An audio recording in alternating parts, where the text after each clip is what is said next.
Let me just start by asking this one question to you. What is the exact value of your time? Well, we all know that time is a limited resource, but how important it is to you? If you say that it is one of the most important ones for you, then keep watching because I'll be sharing with you some really useful time management tips that actually work to help you get more done with less stress. Welcome back everybody. I am Gamze and you're watching Gamze Time. Like I said, today we're going to be talking about time management tips, and without any further ado, I'm just going to start with the first one. Before you do anything about time management, you got to start being more aware of time. It passes no matter what, and I know that it has been a debate. Time management, you can't manage your time. Well, yeah, you can manage how you use your time, but it passes no matter what, right? So what you gotta do is to be more aware, more mindful of how it's passing and just have a sense of, time. And for that, I have a brilliant recommendation. Just go to the App Store or Google Play and download the app called Chime.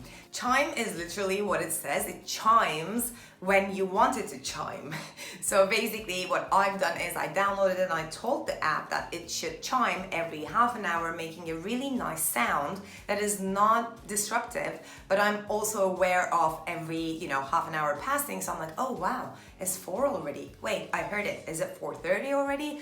Oh God, it's 5 already. So this awareness already makes you be more mindful about how that limited resource is just passing by. Okay, this one is not really a time management tip, but it has everything to do with every other tip and how you use your time. And that is to stop saying that you're bad at time management or you're not productive or you're lazy or this or that. Labels, stop the labels.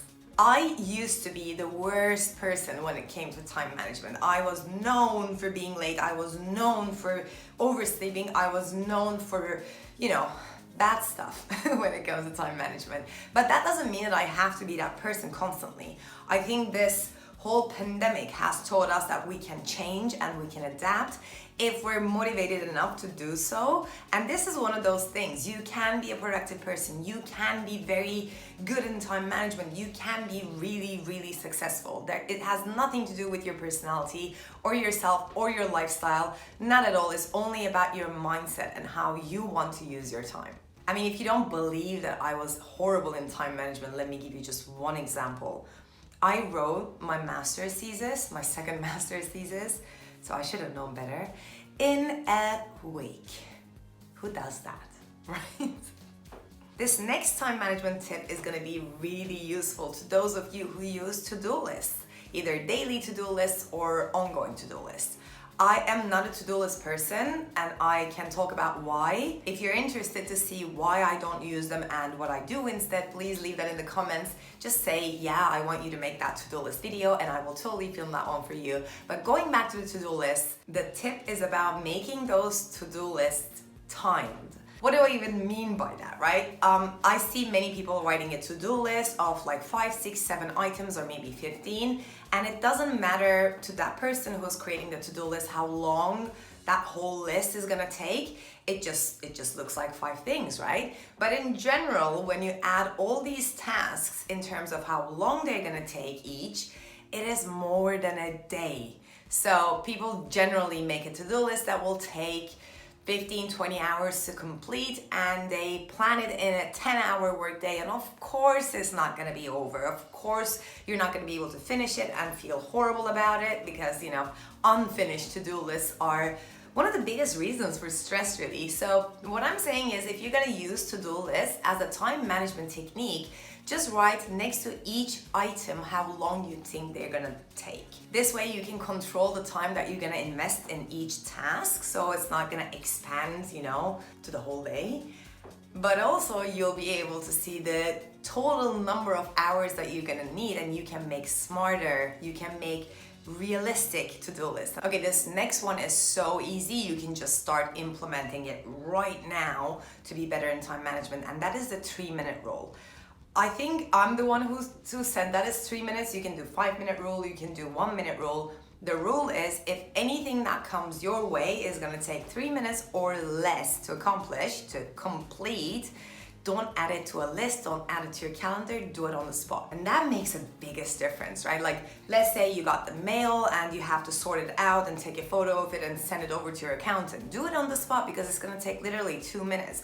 But if you're gonna do something that is gonna take longer, yeah, that should go into your to-do list or your calendar. The next one is to have your ideal day routine manual. Basically, this is your, perfect day in a perfect world. To be able to understand your ideal day, you need to think about 2 things. A list of what you need to do in a day and a list of what you want to do in a day. And of course, you gotta understand why you want these things in those lists, because sometimes we think that we want things, but it's just because they sound good, right? Be mindful about that. Once you understand what is on both of these lists, go ahead and put them on a Google Calendar or anything to understand if it will fit, for starters. If everything fits with enough time for every item and it's not a crazy thing that will make you, change whatever you're doing every 15 minutes, is actually doable, then awesome, you have your ideal day already. If not, which is a more likely case, look at those lists again. What is unnecessary? What can you do less often? What can you do faster? What can you just completely remove from your ideal day, or any day really, because we do some things that are completely unnecessary and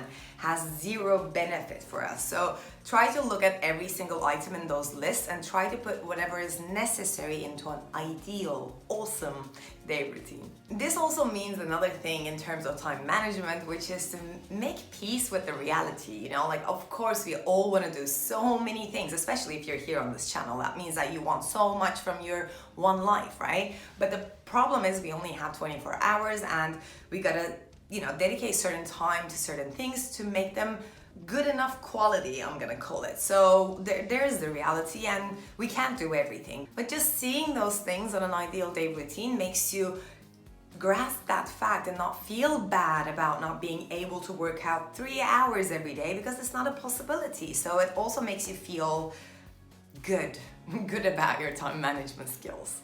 Here's the video about ideal day routines and how you can make your own if you're interested. Oh, the next one is awesome. Time blocking. This is the time management technique that I use. This is my ultimate tip.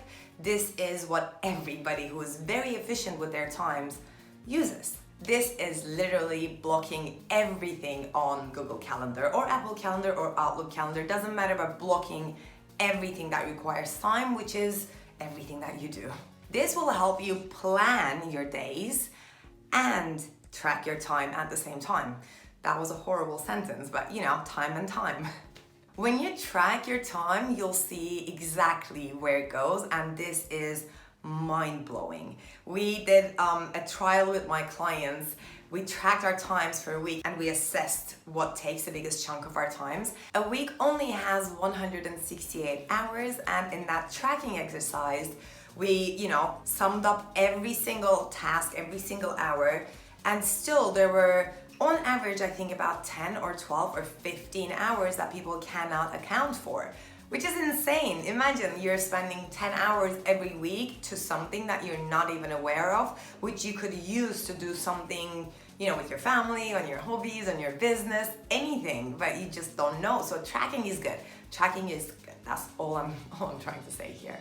As we talked in the beginning, awareness is everything. If you're gonna use time blocking, which I highly recommend, this is the best one so far, in my opinion, the best time management technique. If you're gonna use it, please don't forget to include travel time, breaks, and a blank space, just a white space for emergencies or something that might take longer or something that you didn't anticipate, just in case. And if you also did your ideal day routine, you can use that to block your time to make it look similar to that ideal day, basically planning for an ideal day every single day as much as possible. And if you're completely new to this time blocking world, I actually have a tutorial on Google Calendar, including some really cool tips on how to time block using Google Calendar. The next time management tip that actually work really well is to limit certain activities, the time that they require or you give them. Limit cooking time, limit meeting times, limit anything that will expand limitlessly if you let it. And also it doesn't give you much if it takes longer. Like if you spend 2 hours cooking, you'll still have dinner. If you spend 1, you'll still have dinner. The result doesn't change much, so you can just limit those activities altogether. For this, I use timers. Timers are the best. I recommend an app called Multi-Timer, which I use on my iPhone and also on my Apple Watch. It is just incredible. You can preset certain timers for certain activities like laundry, cleaning, Pomodoro, workout, anything like that. And it's already there. You can just click one button and it starts. It's brilliant. And here's a pro tip for you. Limit your phone calls to 15 minutes, 30 minutes, 1 hour, depending on who you're talking to. Set an alarm, and when that alarm goes, tell the person over the phone that you gotta go. You don't have to explain. When people hear an alarm going off, they kind of assume that you have to go, right? So this is a great tip. Talking about people, this next time management tip is a big game changer, okay? Treat your time with the same respect that you treat other people's time. No, correction. Respect your time even more. If you make an appointment with someone, an appointment, a meeting, anything that you book with somebody else, you're probably there on time, maybe even early, you're not, procrastinating on being there, you respect their time and that appointment. Treat your appointments on your Google Calendar or to-do list the same exact way. You promised yourself that you're gonna do something and you put it on your calendar. Treat it with the same respect, don't make yourself wait, and just follow through. And don't let other people take away your precious time without permission. Let's say you booked something for your calendar and somebody else asked for something and you're like, okay, I can do this later. No, you can't. You promised yourself. That's more important. Don't be that responsive person. Make sure that you're putting your needs and your plans and your time above all, because in the end, you are the most important person in your life. That's as simple as that. Without you, there is nobody else. So treat it like that. I don't know if I love it or hate it.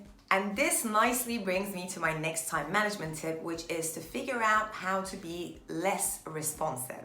This means not doing what you receive in an email or a phone call or anything like that immediately, because that thing is not going to be in your plan.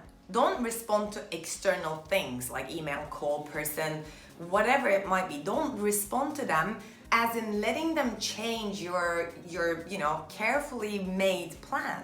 Listen, if there's anything that you're going to take away from this video, I want it to be this sentence. Take full control of your time. That was intense.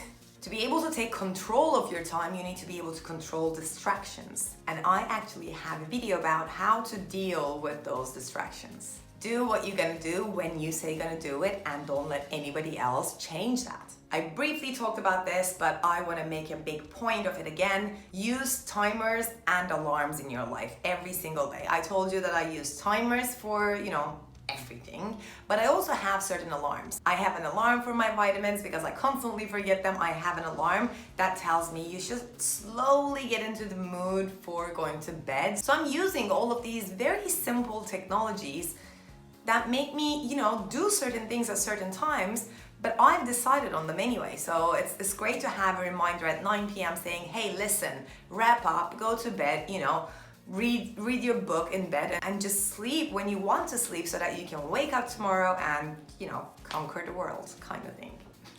This next one is a big one. It's not a solution, it's not a, quick fix, but it is one of the best time management tips.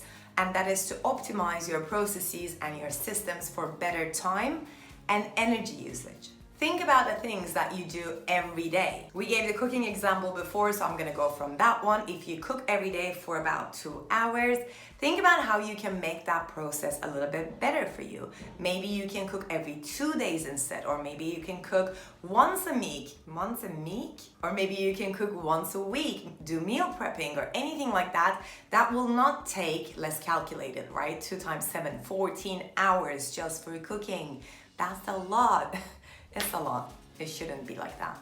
I know that it is not the easiest thing to analyze and optimize your processes like that, and that's why I help my clients first understand what needs to change and then change it for the better. But you can totally do it. Like, start with a simple thing. Start with cooking.